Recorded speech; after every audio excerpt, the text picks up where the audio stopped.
are live. We are alive. We are live and alive and well. Hello, everyone. Welcome to Educational Racism for Malayalees for Black Lives Matter. My name is Sini Stephan. I'm a team member for MBLM. And today we have a special series for the structural racism series that we are doing for educational racism. And today we're going to unpack the history of racism in education in the United States and how that impacts Black populations in the United States, and how that is also our responsibility as Malayali people, as non-Black people of color, to be able to advocate for Black students who are in the education stratosphere. So we want to welcome you all. If you don't follow us already on Facebook, please follow our page and also join our private Facebook group, which is close to about 10,000 members, and follow us on Instagram at Malayalees for Black Lives Matter. We have an excellent panel here today, and I'm so excited for all of us to share a little bit about ourselves. We have Reverend Dr. Forrest Pritchett, Sharon Robbins, and Cindu Thomas George, and all who are educators and experts in this field who will be able to really discuss and unpack the racism that continues to exist within our educational system. Dr. Pritchett, I know you from Seton Hall University. Dr. Pritchett is a mentor of mine, and at MBLM, we're all about building community. So I really wanted to share that. Dr. Pritchett has helped me through my undergraduate career as a Dr. Martin Luther King Jr. Scholar at Seton Hall University, as well as being on the leadership team and as president in 2010. So you've been such a great inspiration for me, Dr. Pritchett. You've been such an active member and civil rights leader within our community and in Jersey, and the entire academic arena. And so I'm so happy to have you here. And we'll all start with sharing some introductions, and I'll throw the ball to you. Well, thank you very much, Cindy. It's a pleasure to be in the presence of all these good folks. You know, it's the Bible reminds us that in life, it's not about all the gold and the rubies and diamonds you can accumulate, but it's really just having a good name. And I'm so glad I have a good name with you. It means a lot. But for let me just humbly introduce myself beyond my credentials. I was born in literally during World War II, 1940s, which may seem like ancient history to many of you. But once you start looking at the history of racism, whether that racism occurred 500 years ago or occurred yesterday, it all looks alike and it has the same impact. So that's one thing I can mention to all of you. But briefly, mother told me stories as a little boy about standing in line, waiting for a loaf of bread because, you know, things were so bad during the economic depression that they couldn't even sell bread, but it had to be allocated by the government. My mother had come up as a 16-year-old from North Carolina, where she worked alongside in the cotton fields as a sharecropper. She worked alongside of her mother, who worked alongside of her mother, 3 generations of women. By the time I'm coming of age and learning how to think for myself as a teenager in Atlantic City, New Jersey, I realized that there's no older men around me. And I asked the question of the women, what happened to them? For which literally they could never, ever bring themselves to share with me what had happened. But I attribute that to the psychic trauma of having lived in the South during the period of 1920s, 30s, and 40s. But as I grew into my manhood, perhaps during the 60s, when I started college, I began to commit myself to at least one mission, like whether I got paid for it or not, and that would be to expose the hideousness of racism, how it just has become a part of American society and fabric, and how it has almost literally permanently damaged most Black folks. Now I'm going to share with you, during that period of my coming into my manhood, which is the 1960s, I wrote a paper once in college on being a minority group member. I wrote it because the professor said, write about something you think you know about, but you need to know more about. So I'm going like, what does it mean to be a minority group member? And in writing this paper, according to the data from 1960, I found out that among the minority groups, 90% of the minority group were defined as Negroes. That was the word used then for Black folks. Then 90% of the remaining 10% were Puerto Ricans. And then 1% remaining was split between 10 different groups, including, I saw a small number, it said like American Indians. So I'm reading this and I'm going like, Indians, there's still Indians around. And what I wasn't even comprehending was that American racial genocide had killed millions of the indigenous population. At that point, I was becoming angry, and I needed to channel my anger into writing papers. That gave me motivation, because I wasn't really meant to be a scholar, but the fact that I became angry over those things. So I'm going to use that as my way of introducing myself to all of you, that my civic engagement, trying to learn about African history that people kept from us through the educational system, it's through those extracurricular kind of things I'm explaining to you all that really motivated me and caused me to be the kind of man today who stands on values.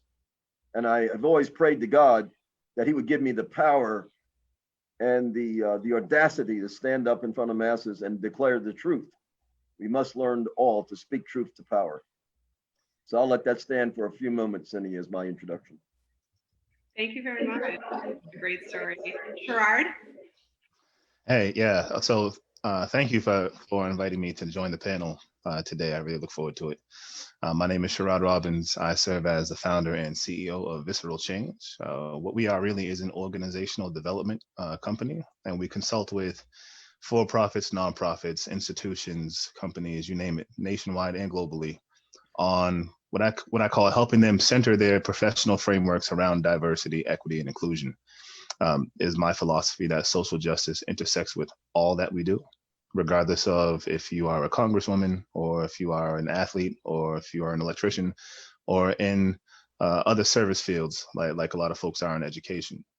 Social justice has a place in the discussion, if for nothing else, because while someone else is benefiting, someone else most likely is not. And raising the awareness of that is critically important.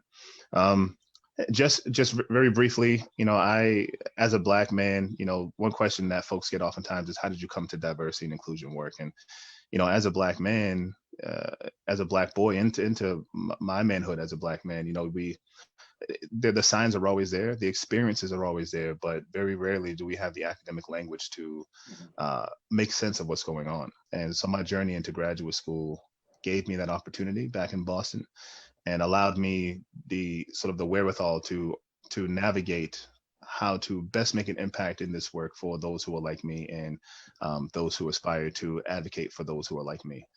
So my history is deep in men of color work, understanding how to navigate predominantly white institutions as a Black man, but then as men of color, and really understanding the roots of anti-Blackness and racism, as we'll dig into a little bit today. So thank you for the opportunity.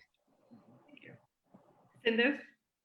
Well, thanks for having me. I just want to say I feel honored to be in the presence of all of you. I think my contribution to this conversation stems from my experience in teaching higher education for the last 17 years. I'm a tenured professor of communication studies at a community college about an hour outside of Chicago.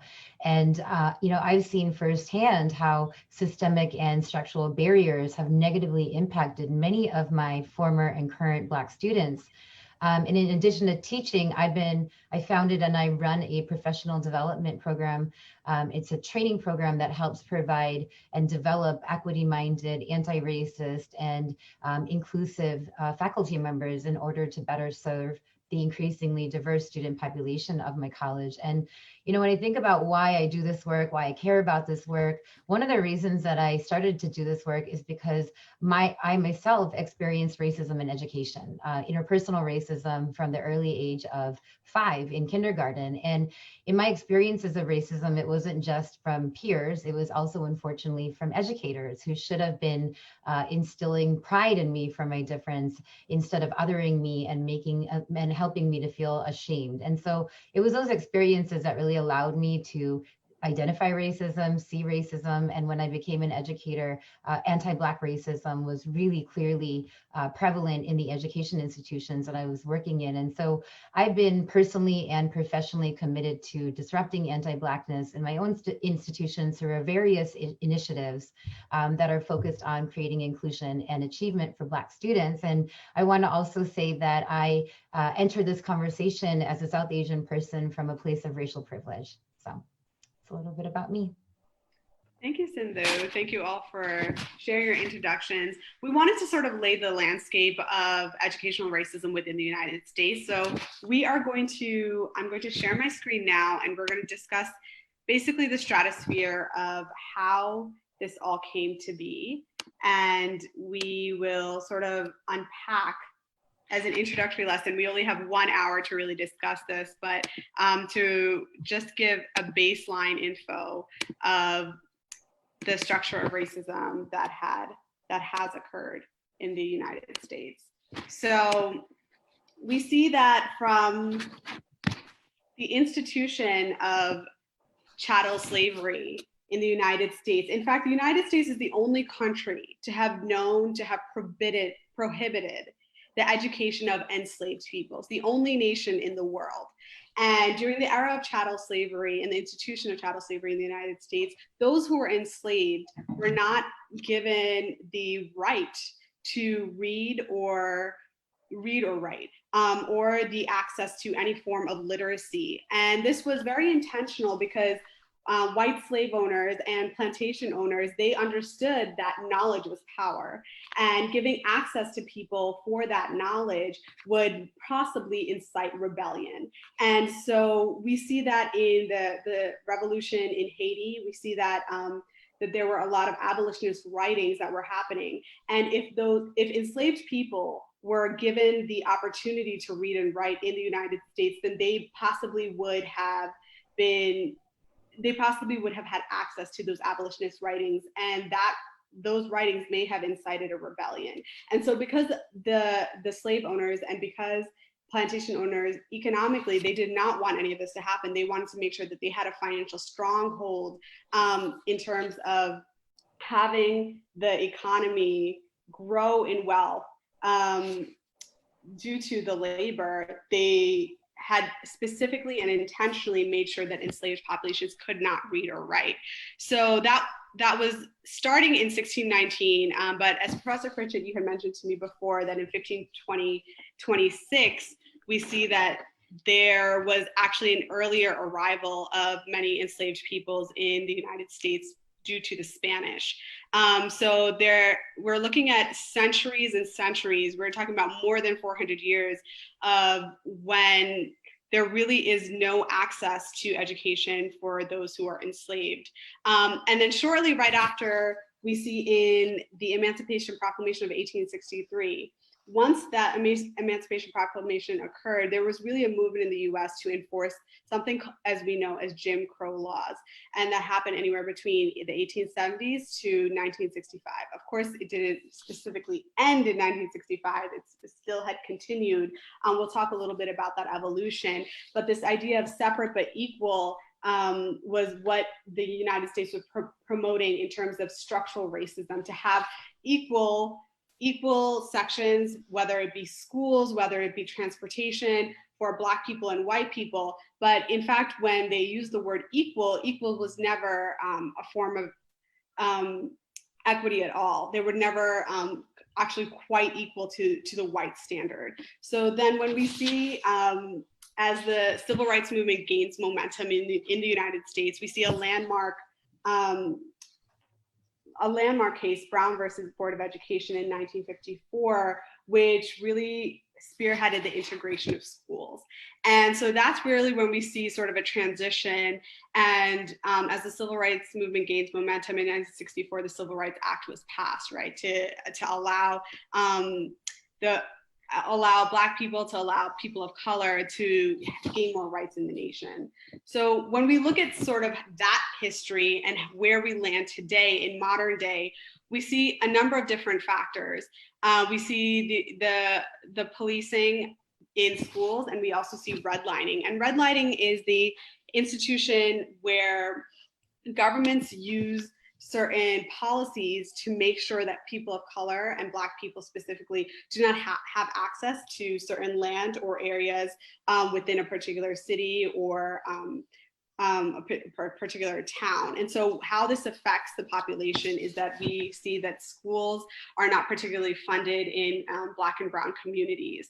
In addition to this, as we look at the stratosphere of the actual education system, we see that Black students particularly are criminalized and policed within the education system. And the more recent examples of that is during the coronavirus epidemic, we saw that a 15-year-old Black girl by the name of Grace was sent to juvenile detention for not doing her homework during the coronavirus pandemic, as well as a young Black boy who recently, 12 years old, in Colorado Springs, was called on by the police by the Widefield School District because he was showing a toy gun in one of the Zoom sessions. So these are just anecdotal examples of how racism exists within the structural system.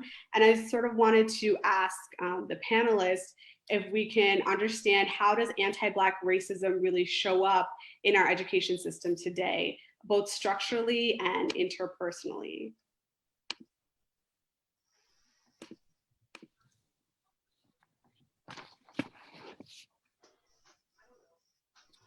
And anyone is able to share.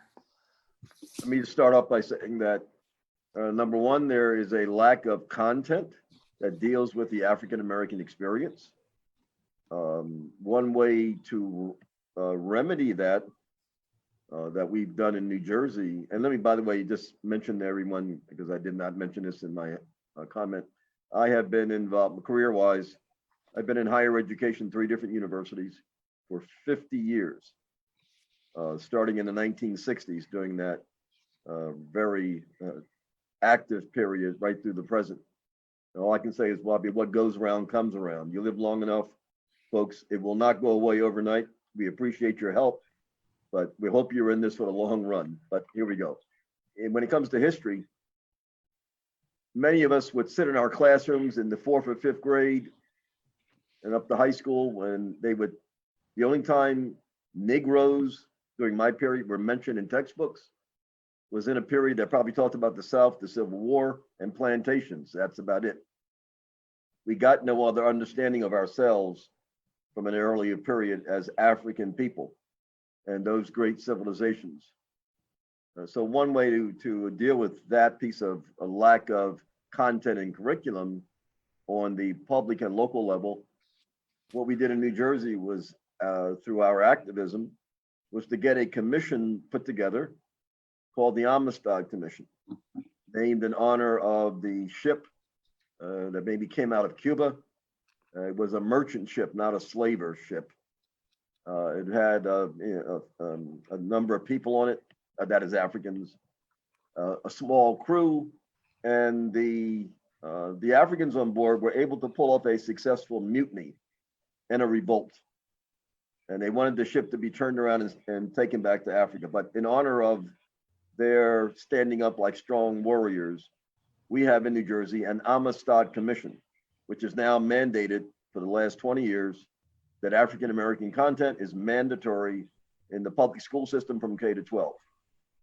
There are, I believe, 4 other states that also have similar commissions, well, I'll just say similar mandates.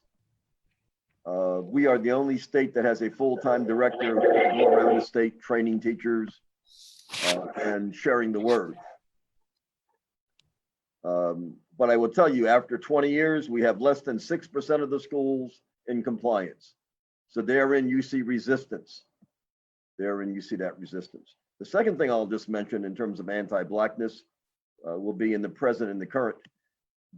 Young Black girls in school, in high school, are seen as, I believe, targets to be taken down. Disciplinary problems, supposedly.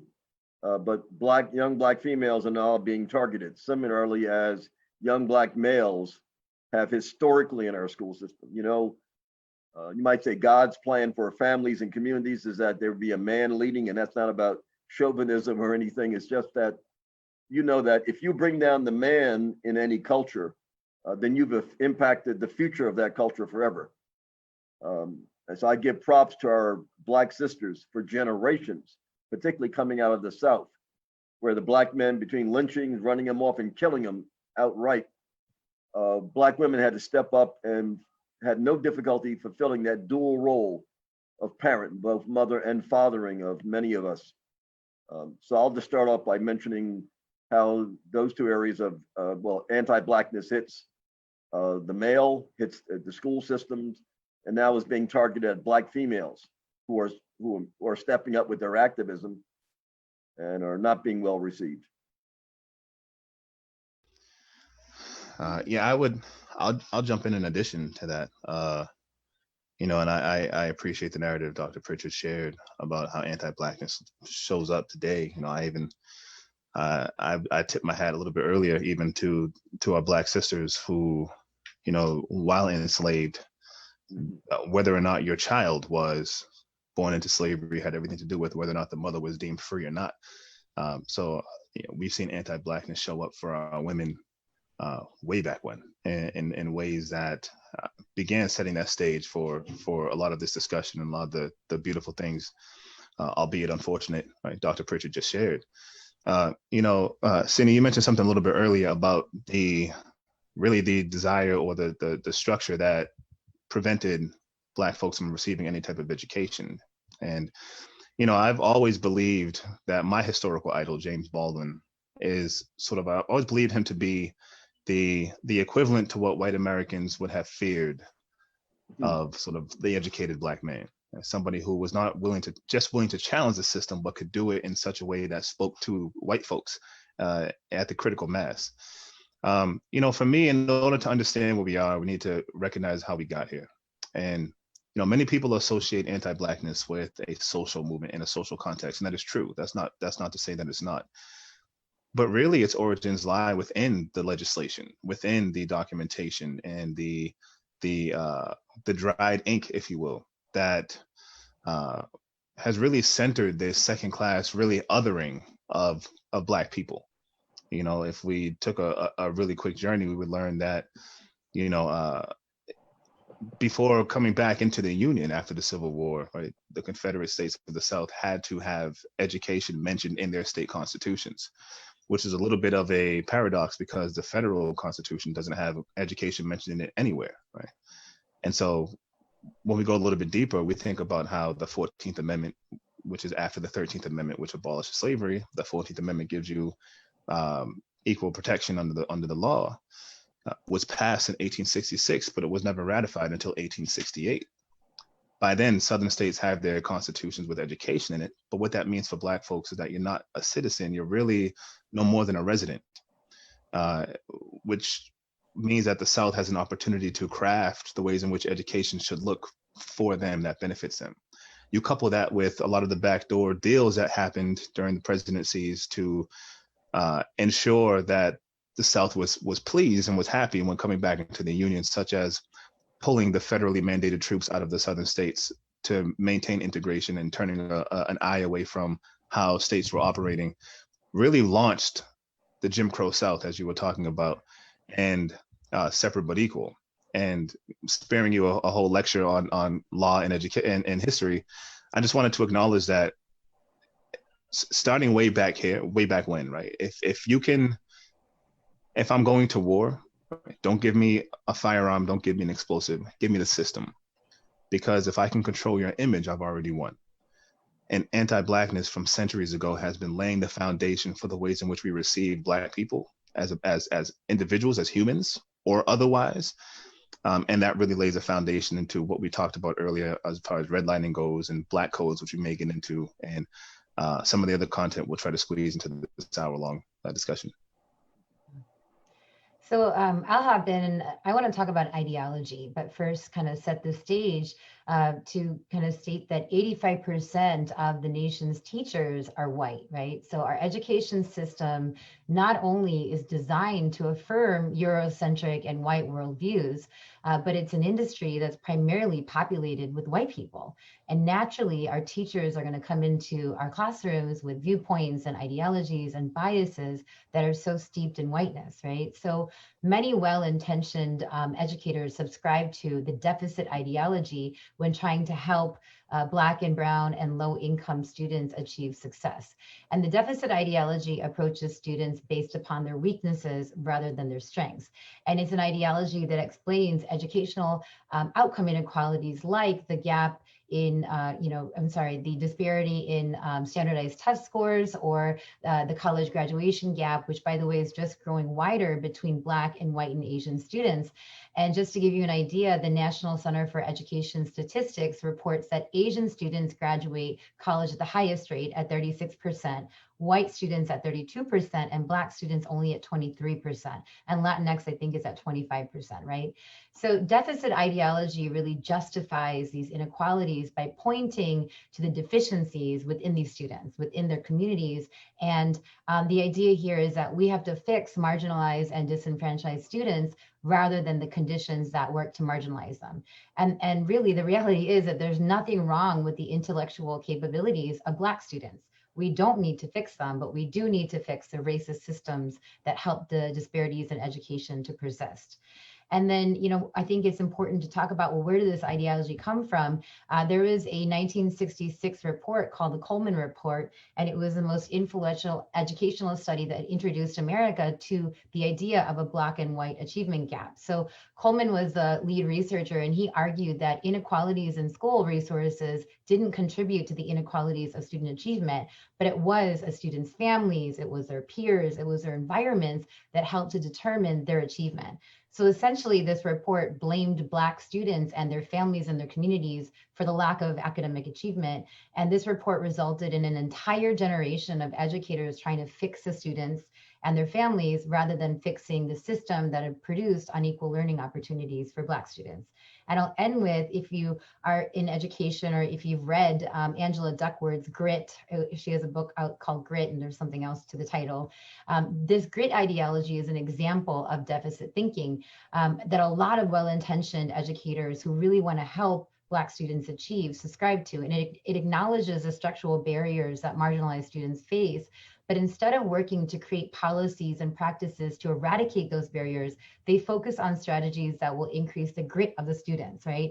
The thing is, students who are experiencing things like housing insecurities, food insecurities, and racism, and they're still showing up to school despite these challenges, are already the most grittiest students in the school, right? So these ideologies really don't help to decrease inequalities in education. They just force students to deal with things that they shouldn't have to deal with. So that's a little bit about ideology that I wanted to share.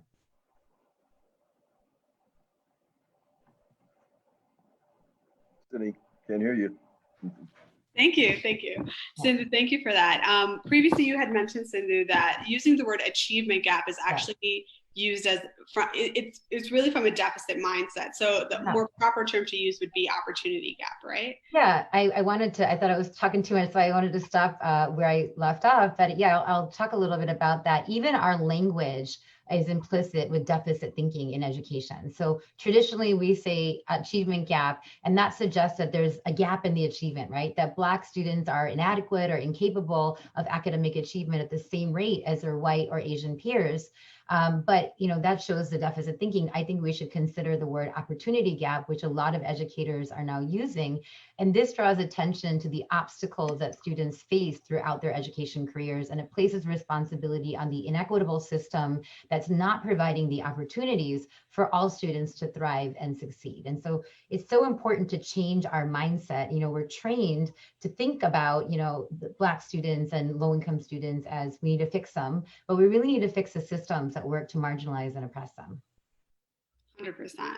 And if Dr. Pritchett and Sherrod, if you guys could both share a little bit about your own experience as Black males going through the education system and achieving what you have achieved now, what were some of your interpersonal experiences of anti-Blackness within the system, and how has that impacted your teaching and philosophy today? Sherrod, I'll yield to you Sure. first. I'd be happy to. Thank you, Dr. Pritchett. You know, and it's interesting because, you know, there are so many examples, right, that pop to your mind, as I talked about earlier, how the experience has always been there. It's just when you find the academic language later on, or you try to make sense of it. To think of examples, really, we need only think about the expectations of failure for Black people. You know, Mama Bell, Dr. Bell Hooks, always say, you know, white people worship at the throne of Black mediocrity. And so it's this idea of, we want you, we're here for you, we support you until you get in the way of my success, or until you threaten my status, or whatever the case may be, right? And we can look at that a couple different ways. Therefore, we need to be mindful of things like coded language, which become covert ways of integrating anti-Blackness. An example of this might be the word concern versus critique. I had a colleague of mine who applied for a position at the director level, and the position was master's required, and he was a very calm, laid back guy. And as Black folks, we learn how to play the game, not as a, you know, as an addition to, but really as a life skill, right? And so how can I best make these white folks comfortable in order to get out of this interview okay? And so a piece of that is making sure your emotions are in check.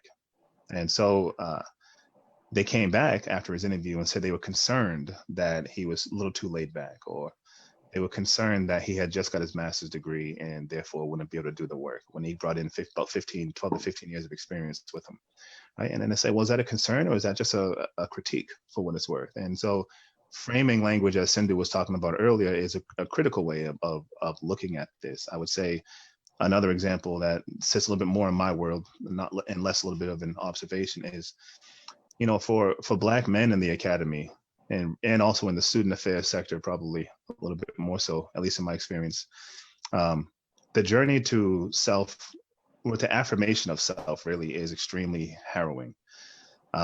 You know, for me, it's the centuries-long narrative of hypersexualization of Black men that has sort of met me along the way. I had a graduate student who was a young lady who was fantastic, but there were murmurs behind the scenes of why I decided to hire her. When she was hired in that position before me, I came to fill the position. So whoever got hired in my position was to be her supervisor, just happened to be me. But folks couldn't put two and two together as to why I would hire this particular young woman.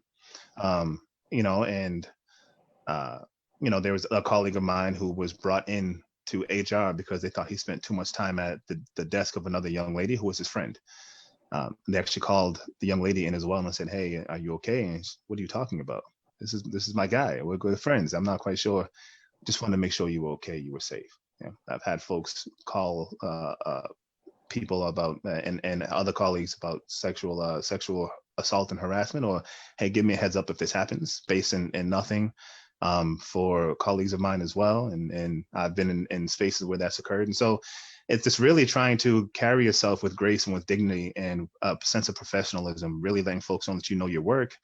Can never be met as is. It's usually met with the sense of othering, the idea of a possible failure.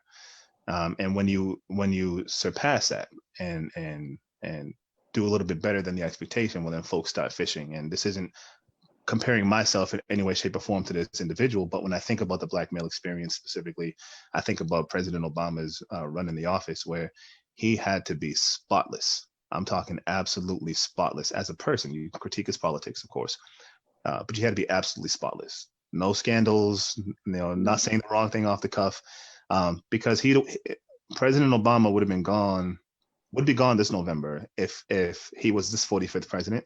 None of that doesn't translate in the same exact way, right? And so the system is designed to protect one person's approach to language and not necessarily the next person's. And so those are some ways that I would say anti-Blackness has shown up for me.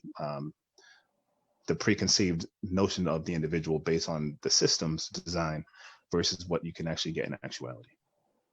Sure. My example may be a bit more historical, but it's the personal one. I started my career in 1969 as a director of financial aid and career services for a small private college. That department before I even arrived, had one director and had 2 secretaries. All 3 of them were white.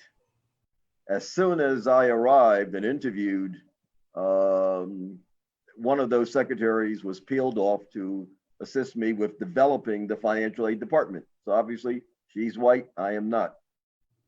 And it didn't take very long before this young lady had just graduated high school, so she was 18 or 19 years old. Next thing we know, it's like a thunderstorm had broken out on campus. Now keep in mind, she was already in place. I'm the one joining that department, but then they decide to, in a sense, make me fully in charge, so they give me one full secretary.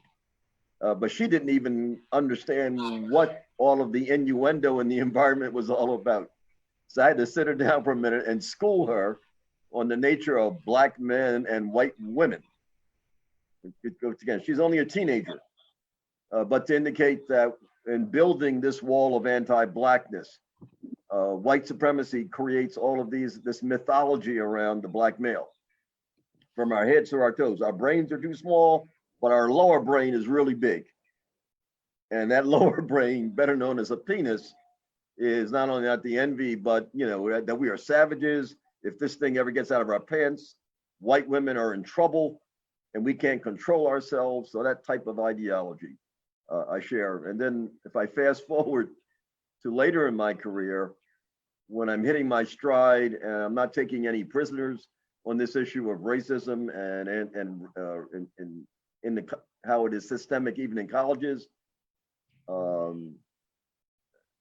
I step up, I speak out against it. I develop allies all around me so that we are going forward as a united front. Well, maybe I'll tell another story from that era also. I can remember after I took a very strong stand in my community, this first college I worked at, the very next day, the librarian called me. The librarian happened to be Jewish. And the librarian said, "Forrest, I really like the way you handled yourself and spoke at the faculty meeting yesterday." He said, "Man, you really brought some fire with you." I said, "Well, what I was talking about initially was, I said, if I were to move my family down to where that college was, it was quite a commute. I said, I'd have to buy a house, I have an apartment. And I said, I don't look like anybody even in the community. I said, I need the help of this faculty. And they thought I meant help finding an apartment or a home. I said, no, I need help keeping it. I said, because you know damn well, white folks will be talking about it. You're going to know when the Klan or somebody is coming up to the house. You're going to know it. When they're ready to throw that firebomb, when they're ready to put that cross on my lawn. I said, I need your help keeping it. I said, because America is never going to change until you white folks roll up your sleeves and you start to overcome this anti-Blackness yourselves. I said, you don't need to come and help me. Help yourselves. Help liberate yourselves from the demons you have created within you. That was the nature of my presentation. So this Jewish librarian said, I've been here working for 30 years. He said, I've had to hide my Jewishness. I said, well, your last name is Jewish. He said, everybody knows it. He said, yeah, but when I'm taking time off for holidays, I can't talk about it too much. He says, I need you to be my leader right now. I said, be your leader? He said, yeah. He said, man, I'm gonna stand behind you and you tell them like it is, and so we can get rid of this stuff. So I say all of that to say, like water, we all have to rise and take various shapes, in a sense, like water, so that we are effective in all of our environments. One other comment I'm going to make, it deals with the latter part of my career, in the sense of, I'm at the institution I'm in now, I've been here 41 years. And on one occasion, a white administrator approached my wife at a social function and really said to my wife, how can you be married to somebody like that? And my wife said, what do you mean by that? And what woman was trying to convey was, he's just so outspoken, he's just this, he's that. So my wife looked at her and thought she needed to hear, she said, you know what? He would have never survived as a Black man in America if he wasn't standing on his own 2 feet, given the pervasiveness, my wife said, of both passive racism and active racism. And that left a kind of a blank stare on my white colleague's face. But I shared that example because some of us may wear suits and have 3 or 4 degrees does not exempt us also from these attitudes. Thank you. Muted. There we go. Thank you both, Sharon and Dr. Pritchett, for sharing that. Those are some very personal and, might I add, scary stories. So thank you for being vulnerable in that aspect. While you were students within the education system and where you are now, do you really see that there are any marketable changes from what the United States has shaped in terms of policy for giving access or actually bridging the gap, as Cindu mentioned, the opportunity gap for Black students in the US? I'm going to respond to that first, because yes, I've seen a change, and I hope this example responds well to what you ask. For example, back in the 60s, anybody who was Black, although we weren't that Black yet, we were just Negroes transitioning into something different, but it was like the Black Power movement. Many of us attempted to write papers in graduate school that dealt with Black content. It was not well received by many of our professors, believe it or not. When we wanted to put in proposals for dissertations, Black content, although actually the term then would have been Negro content, for the record, was not being well received. But I would say, obviously, in the last 20 years, that whole scenario has changed. And I'm going to give you an idea of something I saw this morning on my news feed from the University of Chicago, which is ranked in most areas. The University of Chicago is going to be probably in the top 5 institutions in any academic field. But for their PhD students in the English department, they are, with next year's group they'll be bringing in, so they'll be reviewing these candidates over this year. They are only going to be bringing in PhD students in English who are going to specialize in Black studies. Yeah, I said that this morning. I'll make sure all of my network reads that whole piece, because in a sense, that is realistic when you consider the normal foundations of higher education based in a Eurocentric, Western-oriented paradigm and model. But we are witnessing, right, this is a very special time in America.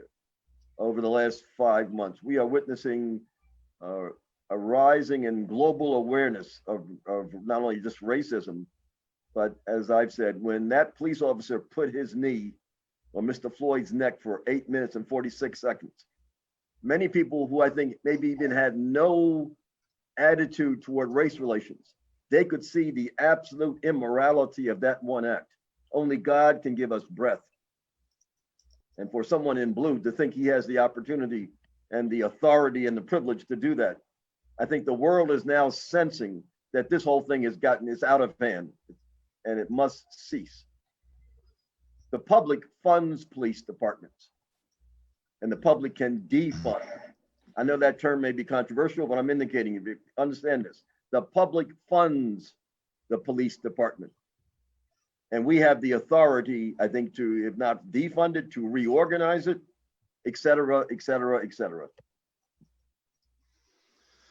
Yeah, I can appreciate that. And I agree wholeheartedly with what you shared. In addition, I would offer that, my mentor, good friend, good colleague, the honorable brother, Dr. Eddie Moore Jr., he had a session one day, and I don't want to, make sure you check him out. I don't want to spoil his work, but I'm gonna spoil this one. So if you're watching, my bad. Basically, he sort of put up a bunch of historical Black leaders and said, I want you all to just find the connection between everybody. And so we all were kind of just putting stuff together. I get my legal mind going and I'm just putting the dots together. And we all couldn't be more wrong. I'm sure in one way we were correct, but not the purpose of the activity. So, Eddie, what was it? He says, well, each one of these folks were educated in a segregated system. And so what does that mean for the prowess, the effectiveness really of a non-segregated, a desegregated system, right? And we start talking about whitewashed and things of this nature. And an easy social experiment is to be in a group that is mixed groups, let's say specifically Black and white. And so and they're sitting on opposite ends of the room, and you just say, and I've done this unintentionally, why are you all sitting separately? Just everybody sit together, let's merge. And you'll watch, and you'll see the white folks won't move, at least in my experiment. And there was the black folks that got up and thought they had to integrate with the white folks, and it wasn't vice versa. And I didn't conduct this experiment. It was something that happened and I paid attention to, right? And it speaks to the message that James Baldwin, Du Bois, Malcolm X were suggesting about whiteness, which was, this is the critical piece about whiteness is less about the individual skin color, but more of the state of mind. As James Baldwin said, there's no such thing as a black professional. It's just as white as you can be, right? And so black folks feeling like they have to appease this oppressive force that has riddled this particular racial group throughout history, and every step of the way, even in what should be a safe space, which is just a team meeting, in order to keep the ball rolling. I'll just offer to stay more closer to the core of the question. My master's thesis was on the relevance, really, of HBCUs in a post-Brown v. Board nation. And what I found was that HBCUs even began under white rule. Rockefeller and these boys were the ones who funded these institutions to really begin with. So they controlled the curriculum as well. And HBCUs have been able to break away from that over time. But what stands out more than anything is folks tend to go to HBCUs for the community, so they can be part of the majority above all else. We know that HBCUs tend to be drastically underfunded on average when in comparison to the predominantly white institutions that are their counterparts. I remember interviewing for an HBCU, and the only interview they could offer me at the time was virtual. They couldn't afford to bring me to campus or any candidates to campus, right? And so this was a common theme. And when you arrive on campus, if you were fortunate enough to go be selected as a candidate, you can tell there's a difference, especially if you had just come from a predominantly white institution, for example. And so there has been change. The message I'm trying to get across is, of course, there has been change from, let's say, 1960 and 1965 to today. But the change is more obvious optically than it is systemically. And I think Cindu just rattled off a list of statistics that are recent, modern day. And Dr. Pritchett opened up saying that racism a couple of days ago looks like racism decades ago. And this would be a good example of how I've seen that and how I would suggest that to be true. I wanted to hop in and thank you so much, Sharon, and talk about something that hasn't changed a lot, and that is steering Black students away from more traditional academic majors and steering them towards more skill-based and industrial-based degrees. And that really, affects their earning power and their ability to have upward mobility. Because if you tell, a student, hey, go to the community college and, go to the automotive degree versus go to University of Illinois and get an engineering degree, the life trajectory of that Black student is going to be really different, right? Because a lot of Black students are first generation college students, not all, but a lot, they're listening and they're relying on their educators or counselors. And this really stems from a 1916 report called the Negro Education Report by the U.S. Education Bureau. And the idea, this report said that, that too many Black schools were offering traditional courses in subjects like math and history, which were deemed to be irrelevant to the social realities of African-American people at the time. And it said that, it should be limited for African-American students, and African-American students should really be going towards the manual skills and industrial education. And it led to the defunding of a lot of schools that offered Black students classical academic curriculum. And it really shaped years of education policy that worked to disadvantage Black Americans. But I think that it's really still the case today, right? I'm working in a community college capacity. I work with other educators in four-year institutions, and it's still a problem today that educators, especially in the high school realm, are pushing, the Black students to go towards these more industrial and skill-based degrees. That's one thing that I just wanted to contribute that hasn't changed so much. Mm-hmm. That's incredibly true. Thank you. Thank you all for sharing. So what does it really require? How do we really shape an anti-racist and how do we shape a really anti-racist education system as we move forward into the next generation? Because we're looking at a millennial generation and Gen Z, right, who have so much access to technology now, right, and so much of their information, even myself as a non-Black person, a non-Black person of color, I feel that I've been educated by the Black community because of online learning.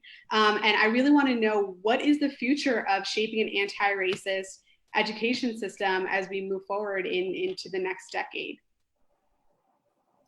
Well, I would go ahead, please. I would just offer that any type of real change has to begin with the acknowledgement of the system and a systemic inequity. Everything else in one way or another could be viewed as performative. I wouldn't go that far, but I would say that it would not be proven to be sustainable. And my research as a scholar is on this very thing, sort of organizational behavior versus organizational design. And as a legal scholar as well, I view the Constitution to be one of the world's oldest organizational development models. And so when we think about that and put those together, we understand that the reason why the Constitution works is because there's a system in place that allows it to.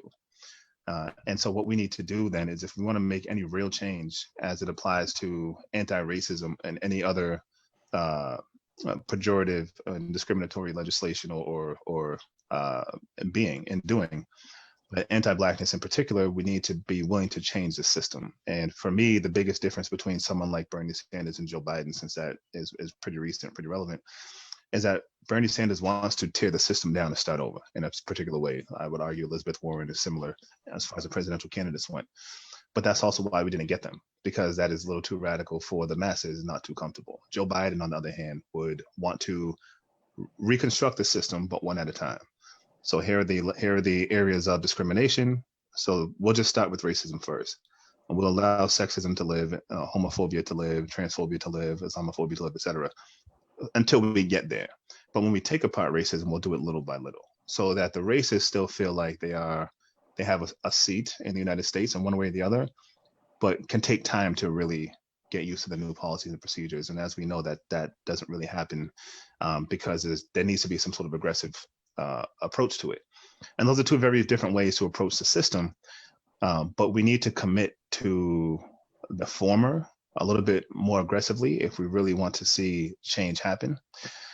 If we can't commit to the former, then we need to have a shift in representation in this systemic leadership that allows people to get on the same page across numbers and in masses, that allow you to really gradually build over time to systemic change. And that can't happen if you have people still in power who are benefiting from the way things are right now. Cindu, what do you think about that? Because I just want to contribute 3 ideas because I know we're short on time, but thank you, Sharon. I thought that was very, very awesome. So one, I think we have to center equity in fighting anti-Blackness in education. And equity, the practice of equity means giving people what they need to be successful, right? And treating people equally is not going to solve that problem. And Dr. Pritchett had said the University of Chicago example, well, they're only going to be accepting, was it Black studies or people who are majoring in? We're going to concentrate in Black studies. Yeah. And so that's all we're going to do. And that's a perfect example of equity. And that pisses a lot of people off, right? Because you got Asian folks and white folks and Latinx folks saying, hey, what about me, right? But the reality is that we need to make up for the centuries of systemic racism and inequalities in order for Black people to show up and thrive and have the platform to do so. And so, in education, just in general, K through college, that means that, we need to give more resources, more access, more support services to Black students to help them survive. And then I think another one is to help them gain social capital. So accessing social contexts and networks, helping Black students to navigate the system of education, which a lot of them don't know. And by the way, I'm a first generation college student. I also didn't have social capital, right? And so I think that's a really big piece. And I see a lot of my Black students who are, they're the first in their family, right? And so you have to do, as a faculty, as a counselor, as an administrator, you have to spend a little bit more time with students who don't have that culture capital.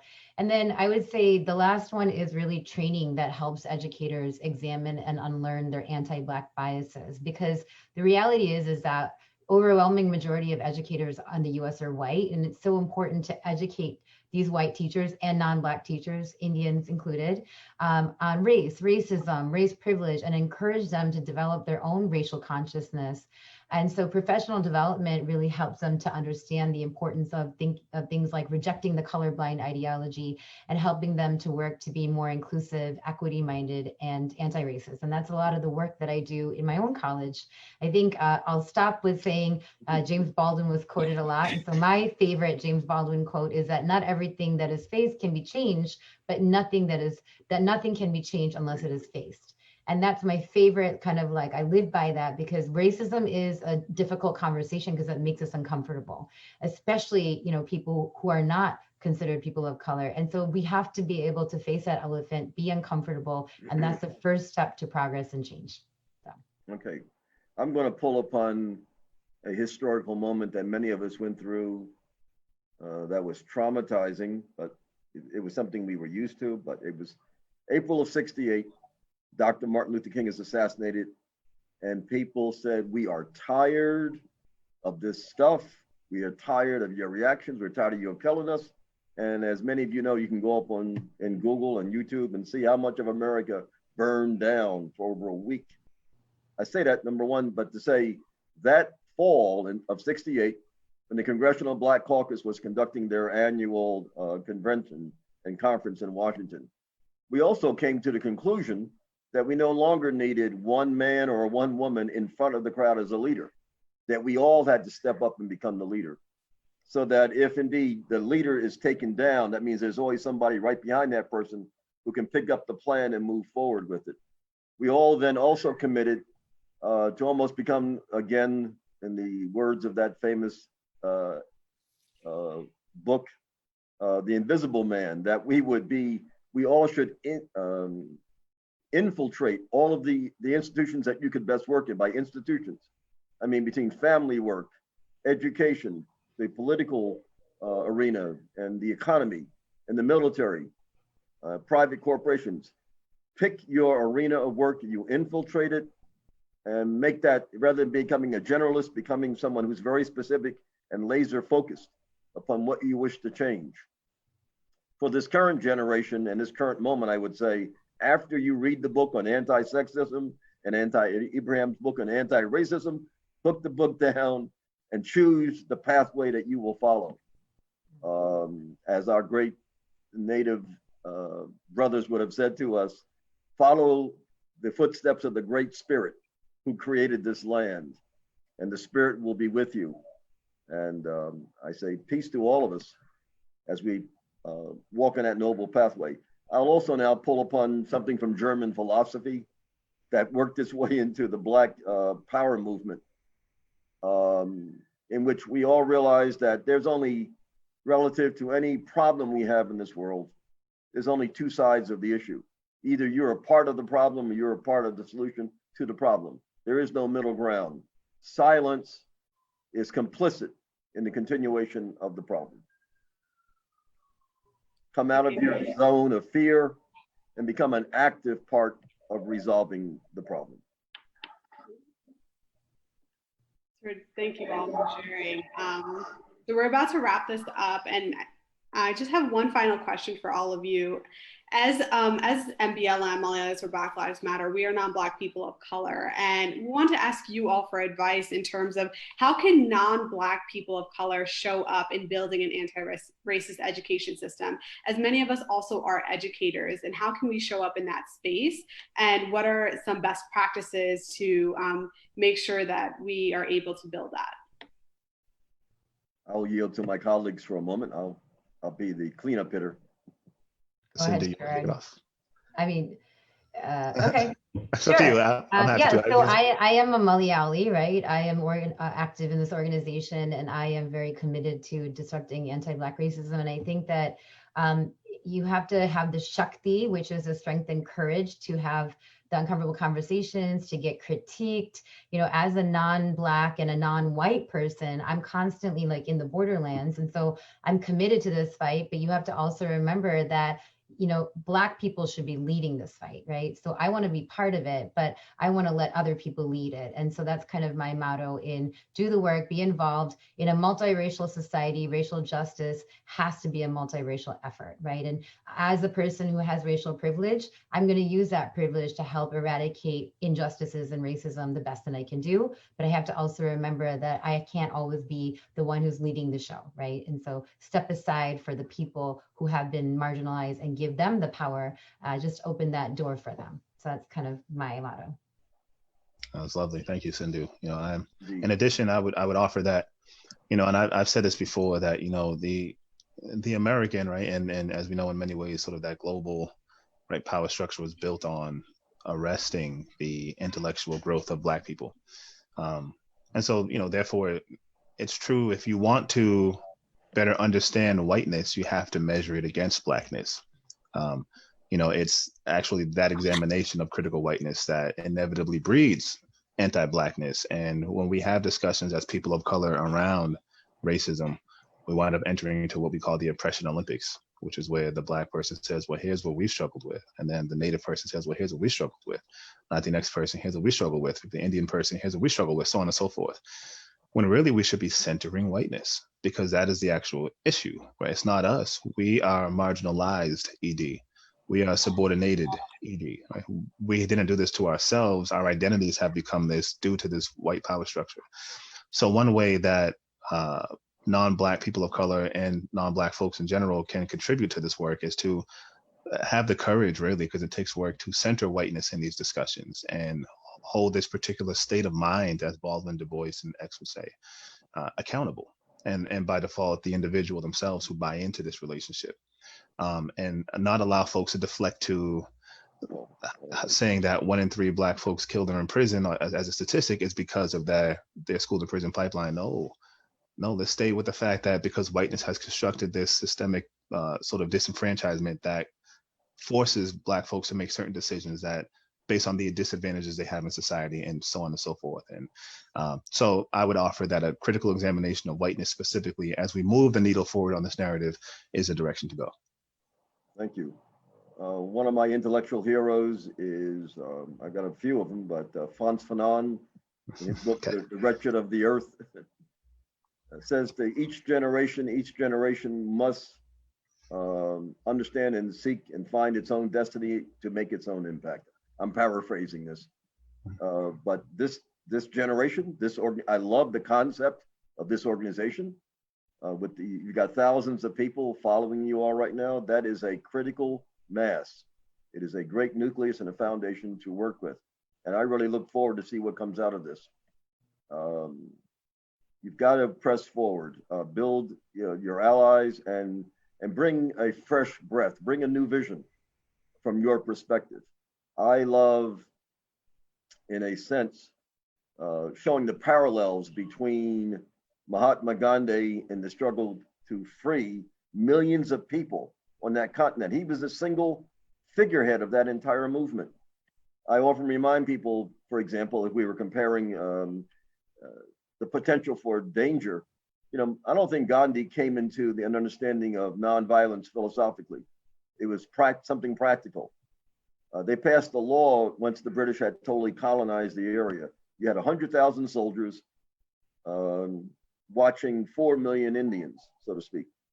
They passed a law that said no Indian can have a gun. It's illegal. So Gandhi says, if we started moving against this power, they could wipe us out all overnight. So I would say, do not let fear stop any of you from moving forward. Because Dr. King said, the time is always right to do what is right. The time is right now to make your moves, to plant your seeds. Do not wait, for history will then condemn you for becoming a part of the problem through your silence. Thank you very much. Thank you, Dr. When I think about Gandhi, I always think, because Gandhi was very much anti-Black, and Gandhi was also a pedophile. So I do think about that. And, sometimes we do raise above, these leaders in history, but these leaders also had, marketable flaws. And I think what we need to center, as you mentioned, Dr. Pritchett, is really the movement itself and be able to move that forward. And I appreciate what you said, Sherrod, about like centering whiteness in every conversation, and not continue this battle of, oh, well, this person is oppressed, another person is oppressed, and we're competing. We all of a sudden start to compete for attention. And what about us? Like that question you asked Cindu, what about us? And I really appreciate you all sharing that we really do need to center deconstructing whiteness and move the movement forward by being able to really know that and act in that power. So thank you all for joining us on this panel. It's really been an educational experience for me, and I hope for those watching as well. We will be continuing our structural racism series. On October 5th, we will have a session on environmental racism. So please stay tuned for that. We want to thank all the panelists for joining us and sharing their deep knowledge. As a non-Black people of color and an organization who is non-Black, we want to thank you because we understand that it's really our responsibility to do the work of advancing and making sure that we create an anti-racist world. We also want to thank the team, Brian, and your team at DB Collective for producing amazing graphics.